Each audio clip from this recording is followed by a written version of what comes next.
Welcome to another edition of How to Build Lifetime Cash Flow Through Real Estate Investing. I'm Khleif, and I'm thrilled you're here. And I know you're going to enjoy the gentleman we're interviewing today. His name is Chad Doty, and Chad's group is presently owning over 3,100 units, a $250 million portfolio. So we're going to dig into how he got started and how he got to where he's at right now. Chad, welcome on the show, buddy. Thanks so much for having me. You guys do phenomenal work. We're glad to be on the show. Thank you. I appreciate that. So you know, as I do with all my guests, give us an idea of how you got started, why real estate, maybe where you came from, and how you got to your spectacular success today. My first experience with real estate was awful. My dad owned a duplex when I took a break from college. He bought it, and my job was to live rent-free on one side and fix it up, and then do the same on the other side. And I learned to hate that process very quickly and never wanted to own real estate at all. That changed though when I got into my mid-30s. I was a management consultant for a Big Five firm, and I had to travel around to make companies run better. And while it was profitable, it was being a road warrior and just trading time for money. So as my first son was being born, I didn't want to be a road warrior. So it's how do I find ways to get that time back?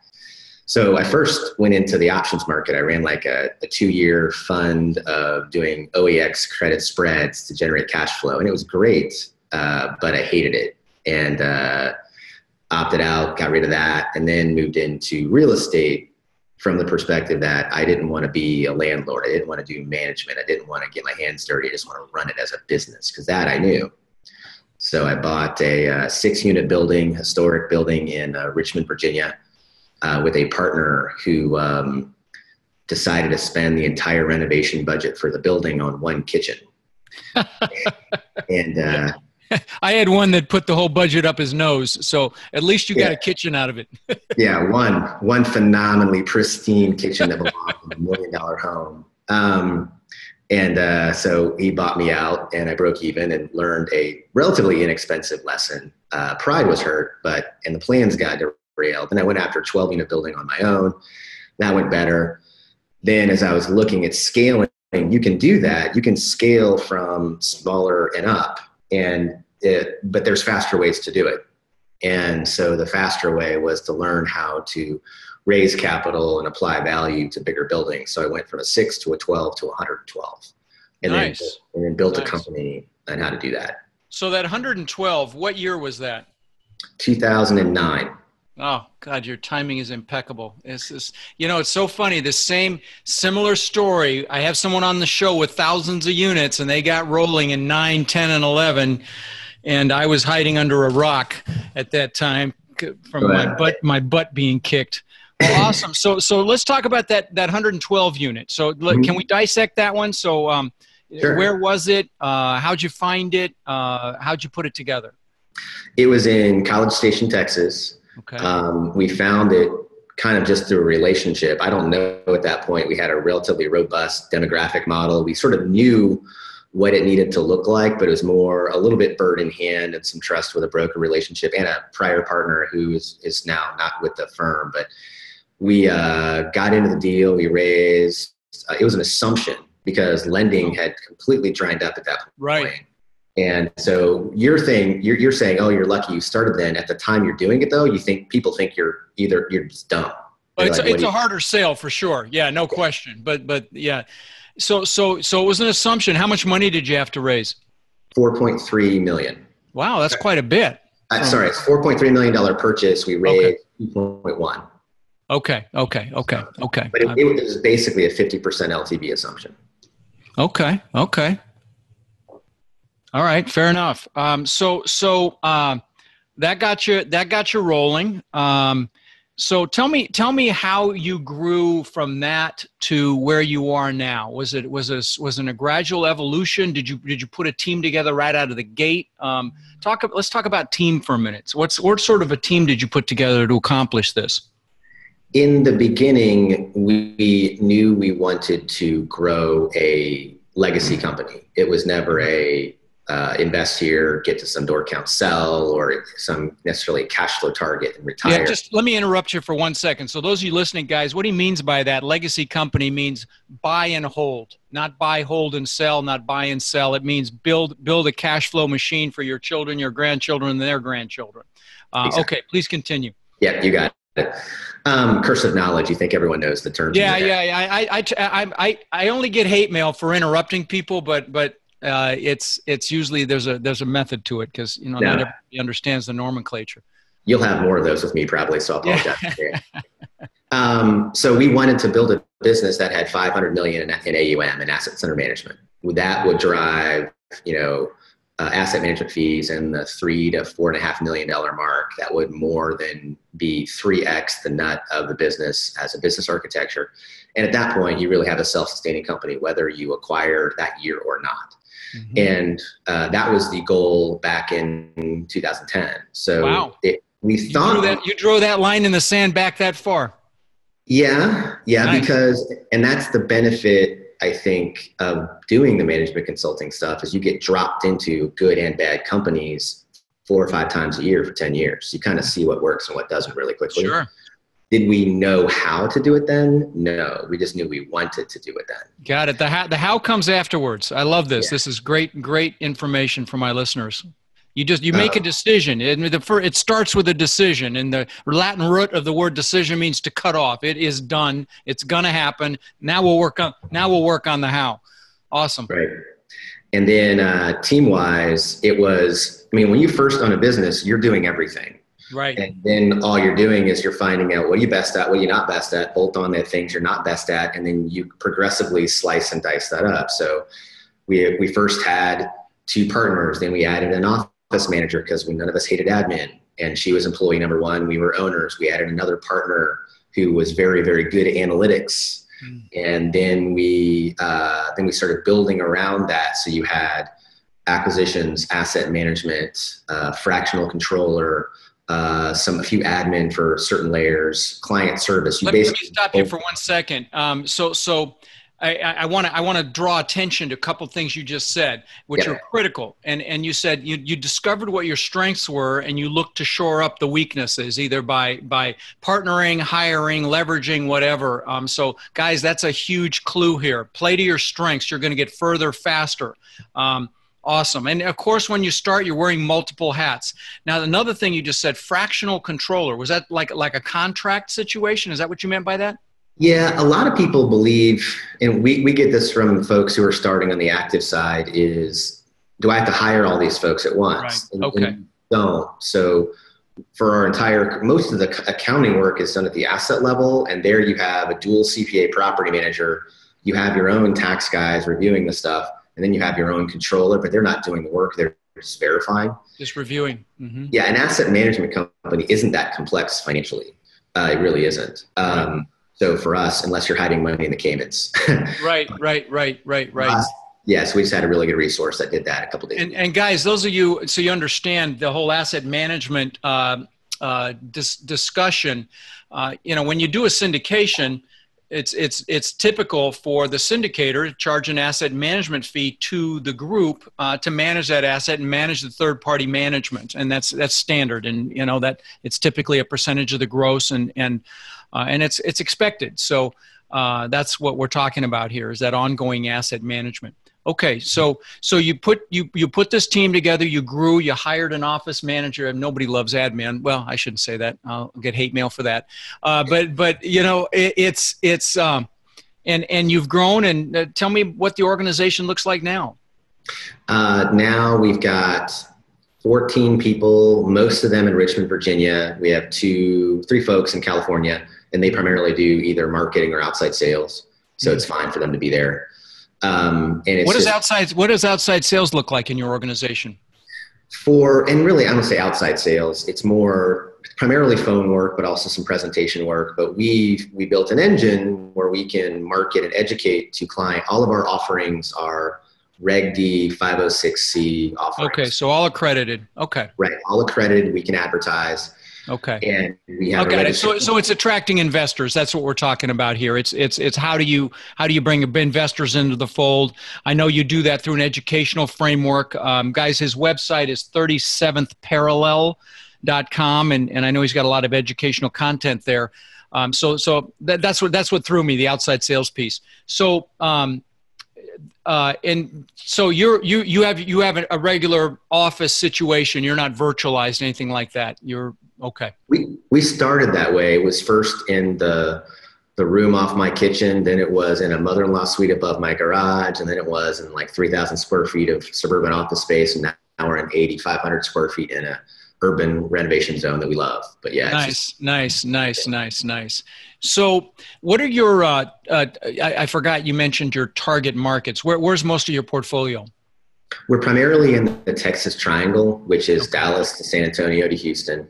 We've got assets in all three of those locations. We have had deals in Austin and College Station, but we're no longer there right now. We also have a few deals in the Mid-Atlantic, let's say the Carolinas, that are single. Okay. So let's talk about for a minute what you look for when you're analyzing a market or a submarket demographically, and just educate my listeners as, you know, I've got people that listen that haven't picked a market yet. They haven't selected. Maybe they're in LA or Manhattan and they know they're not going to be able to buy in their backyard. You know, what sorts of things do you look for, Chad? That's a long list, but just 50,000 foot then. Yeah, the major things we look for are we want to see population growth and job growth that are all better than the national average, have been for a long time and are expected to be for a long time. So you've got to, that's sort of the big rock. If you don't have that, you're absolutely swimming upstream. I don't want to pick on the markets, but if you just look at population growth, any market that's growing at national average or below national average is going to be a hard sell long term. You can flip there, but it's really hard to own long term there. We also look at landlord tenant laws. Texas is great, but the West Coast is tough. There's some tough markets. West Coast. East Coast. There are websites dedicated to teach people how to game the system and not pay rent and not get evicted. We're big believers in, we primarily do 1980 to early 2000 built assets. So B- to A-. And that's primarily a light blue collar renter. So you want, decent credit, but it's not going to be the best. They're renting out of economic preference or economic need. That's our client. So we want to go where they're going to be. And then when we go to look in a market, we want to make sure that we can own a particular segment of the rent to amenity match that client might want. Because I'll explain that, when residents rent, just kind of like a homeowner, but a little bit different, they pick where they want to live first in terms of schools and jobs. Then they find what's the best place I can live in for a certain amount of money. That's how that thinking process works. And you want to be at the top of that second decision. Right. Well, for that group. So there's bands. So you need to know who you're drafting ahead of you, and you got to know who your competitors are. Exactly, and how you set yourself apart. Okay, yeah. This is good stuff. This is good stuff, guys. I hope you're taking notes. Okay, fantastic. And the fact that you're going after workforce housing, the biggest players that I've had on my show, that's their niche, and because it's not going anywhere. And that's why the most critical component of your demographical research is jobs. There've got to be jobs. Jobs have to be growing. Like you said, population has to be growing. Okay, I love it. So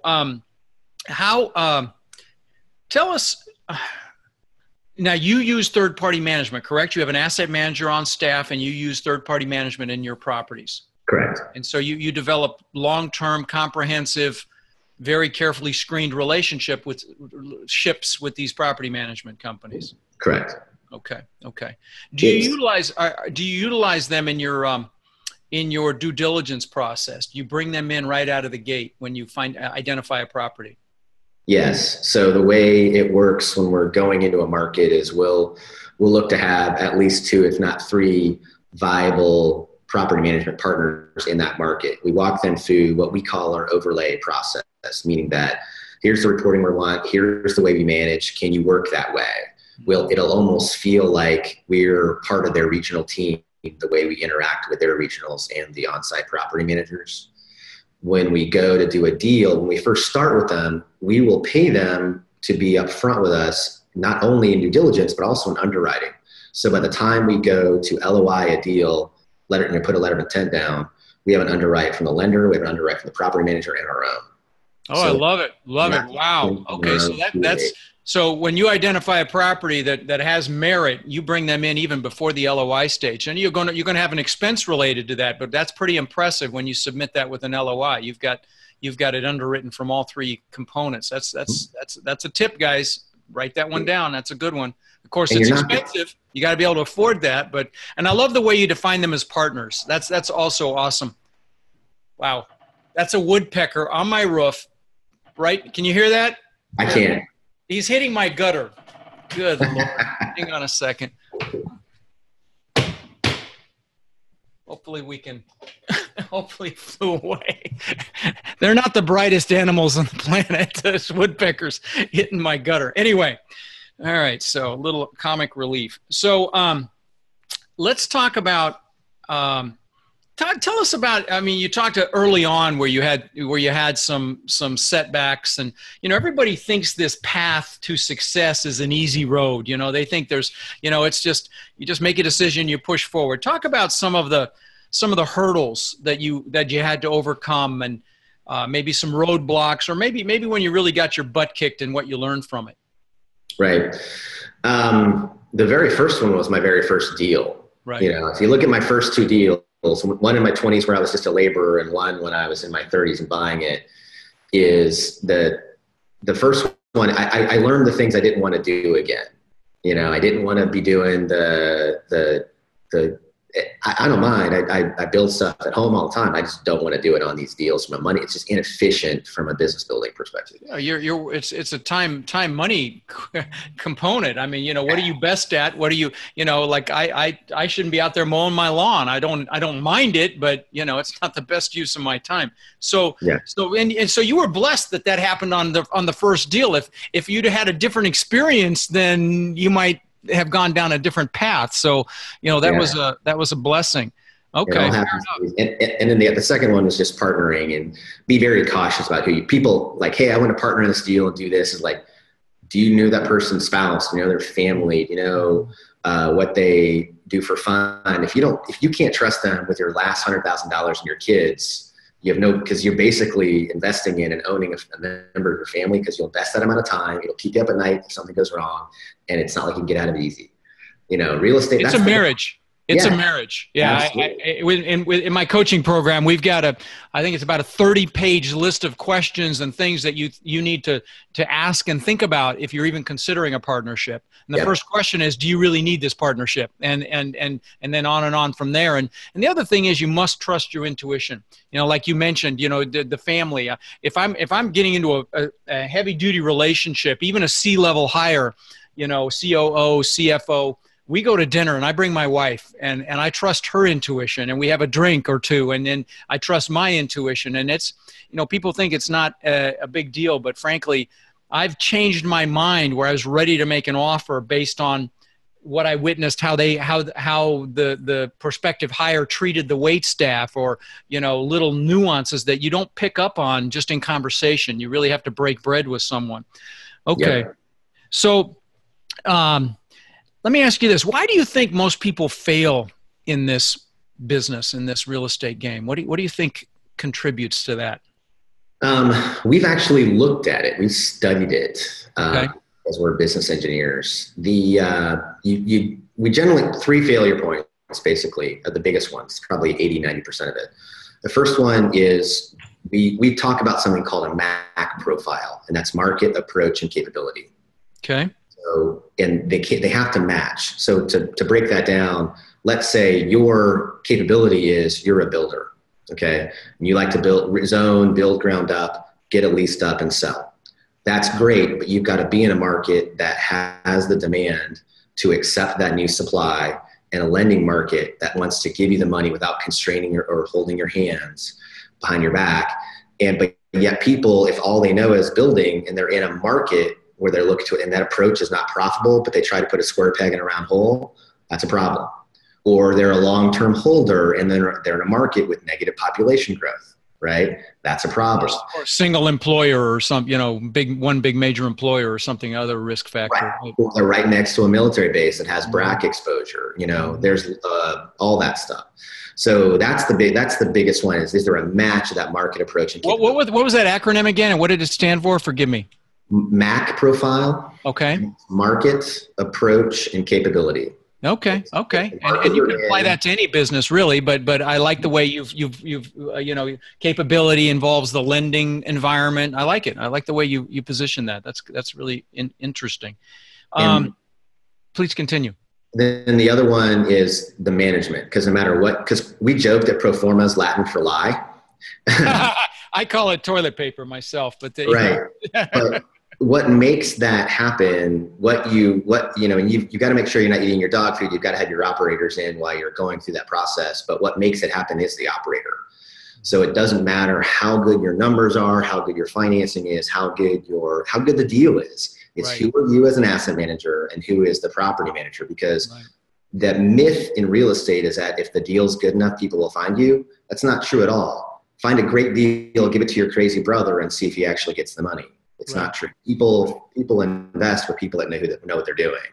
Sure. So that management pairing of asset and property is critical. And if there's a mismatch in one or the other, it can impact returns. No, I like that. Very simplistic way to look at it from 50,000 feet.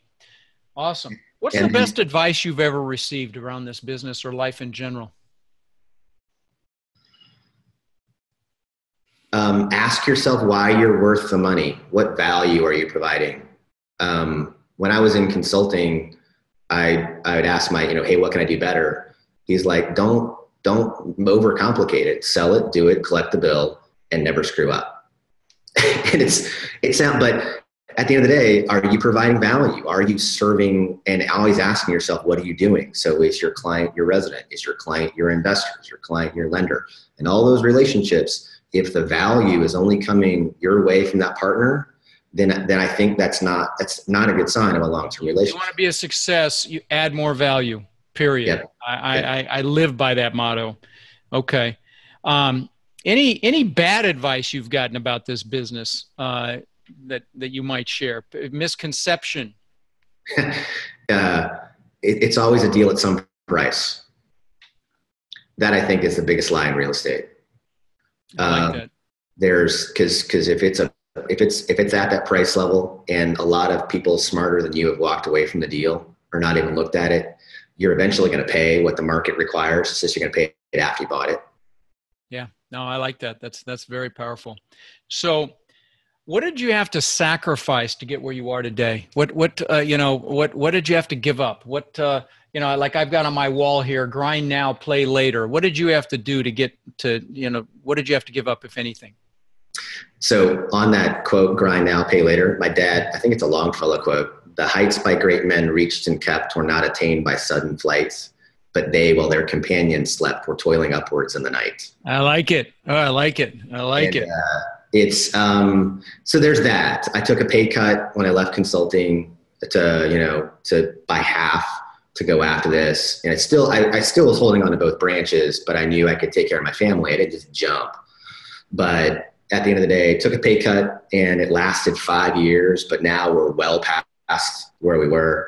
A lot of long hours, it's your baby. It's not, when you do this, you're not really an investor. You're an entrepreneur. You're a business owner that happens to be in the real estate business. You have to be able to understand the difference of being an investor versus being a business owner that invests.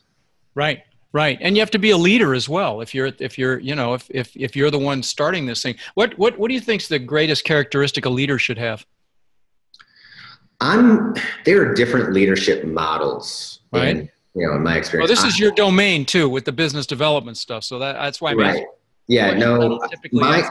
It's style based. Me, I'm more of a servant leader. I'm happy to do what everyone else does. I'm more looking, what do you need? What do you need? What do you need? What do you need from me? I'm very rarely, let's go take this hill sort of guy. I find it doesn't work with really smart, really capable people. They're like, okay, great. It's more like you tell them what to do and empower them and get out of their way. Right. Now it takes a level of maturity of the business to get to that level. Day one, you can't do that. Day one, it's here's what I want. who can help me get that? And you cobble it all together. Sure. But as you really hit your stride, it takes a level of confidence as well, self-confidence and yes, and level of maturity. I mean, the two equate to each other. I totally agree. Okay. Tell us about the time you stretched yourself the most courageous thing you did in this, was it going from the 12 unit to the 100 and whatever it was unit, or when did you really push yourself and get outside comfort to take action?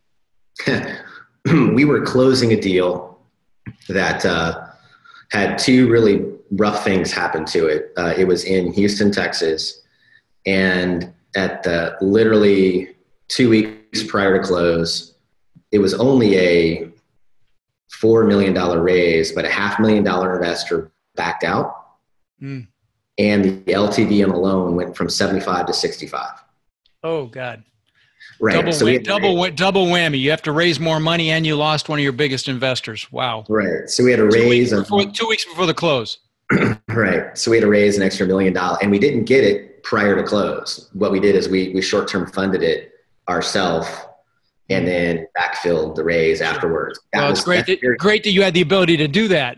That sometimes people don't have that ability. They don't have that kind of a chunk of cash laying around. So no, it wasn't like it was a big chunk. It was little chunks from a group of us and maybe a couple other investors. Okay. So you had to go out there and beat the bushes and beg, borrow, and steal to put that together for the last, and then you backfilled it. And that's you made it happen. Okay. Yeah. Okay. And we didn't come from money. My family lived in duplexes that we rented until I was 16. It's just, so a lot of the stuff is just, you figure out what you want to do and don't stop until you do. What's your favorite quote? The one I mentioned to you is one. Oh, I love that one. That's yeah. It's too long to read. It's not a quote. Okay. Fair enough. So it's not a one-liner. Okay, fair enough. No problem. No, but I want to paraphrase it. It's actually Roosevelt's speech at the Sorbonne about the critic. I don't know if you've ever heard it, but it basically talks about it's not the critic that counts. It's the one who is out in the field playing, getting sweaty, bloody, and muddy, who participates. The one who just watches and comments, their opinion is of no value. It's less than no value. It's noise. Oh, I love it. Who actually attempts to fight and fail and fight again. Love it. Yeah. Love it. It's it's the haters, the critics that I love it. So if you were coaching somebody that you really cared about, what would you make sure they learned the first 90 days to 6 months about this business? What would you tell them? Because I have people that are listening that are, in regular jobs. They want to do this. They want to change their lives for their family. They maybe they'll start with a duplex, a 10 unit, whatever. What would you say to them? I think, again, a lot of this is stylistic, but I've never seen it fail. But some people can jump without it. But I think knowing in your bones how a deal works. So some people are like, well, I'm not good with numbers. Then you have no business being in this business. You either decide to get good or get out. Or you align with somebody that is, period. I disagree with. I'm like, okay. if you're going to do this and you're going to look at someone, and I'm going to look you in the eyes and say, yes, I trust my grandma's less $100,000 in this deal. And I know in my bones how well it can go. If you can't answer yes, and if you got to deflect and look at someone else. Okay. Agreed. You need to understand it. You need to absolutely understand the deal as well as anybody that's looked at it. You need to be able to, got it. Okay. Fair enough.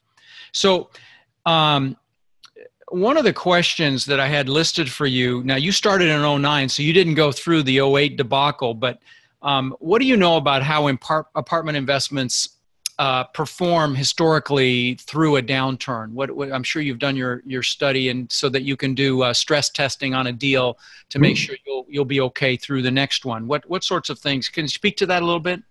Yeah, no, we looked at it all the way back to the Great Depression. Okay.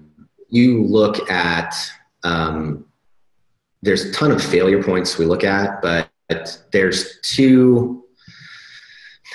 First of all, market selection wise, that's a tremendous helper, but also being in B-grade multifamily and workforce, it's the most insulated of them. They're not credit impaired with C's, and they're not tip of the spear on A's with regards to, because it's a wildly elastic rent profile in an A renter Sure. to get the lazy river and the outside movie theater, but they're also the quickest ones to get hammered when an economic cycle turns. Where B grade stuff, they typically don't dip unless you're in coastal markets. They just flatten out. So your rent growth might not be as much in a downturn, and it wasn't, but in B grades, they still made money.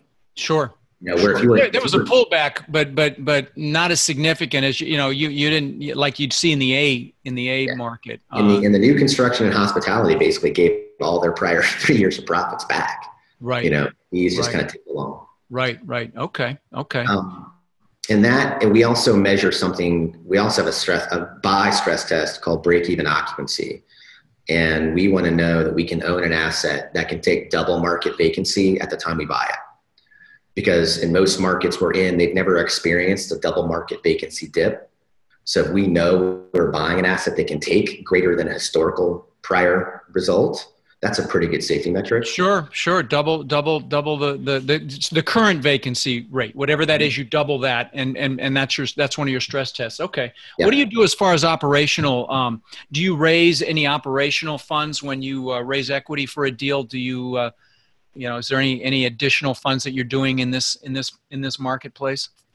We do it all up front, except in pretty rare cases. It lowers the return a little bit because you have lazy cash waiting, but it's more convenient for the investor. And the way we work is most of our clients are, I want to get a quarterly check. I want to not have to really talk to you. I want all the tax advantages I can get. So by loading it up front, we get to optimize that, and maybe we take 50 bips off the return. But it makes it easier for all parties.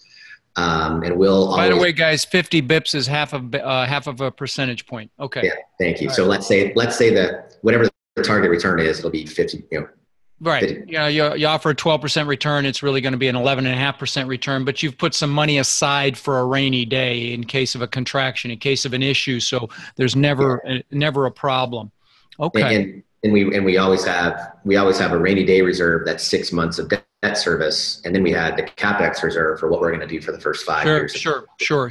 So you raise all that up front. You have 6 months worth of debt service, which is fairly conservative. I mean, very impressive. So let me ask you this: if you were going to go back and tell your 21-year-old self something, what might you do differently based on what you know now with your high level of experience and track record? Is there anything you would do differently, or tell that 21-year-old self? 21-year-old self doing the same. That's a great question.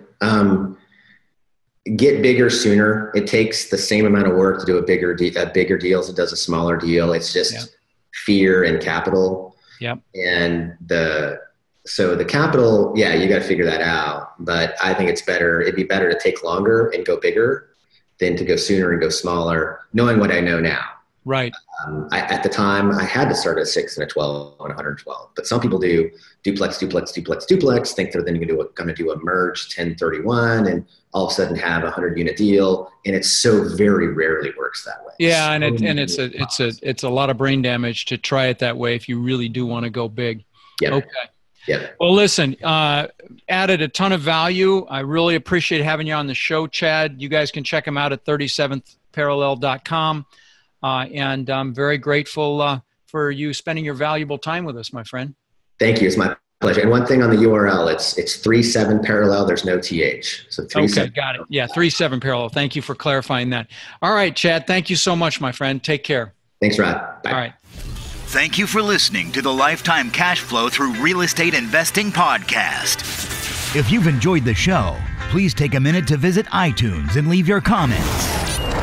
For more resources or to connect with us further, please visit our website at rodkhleif.com. Tune in next week for our next show.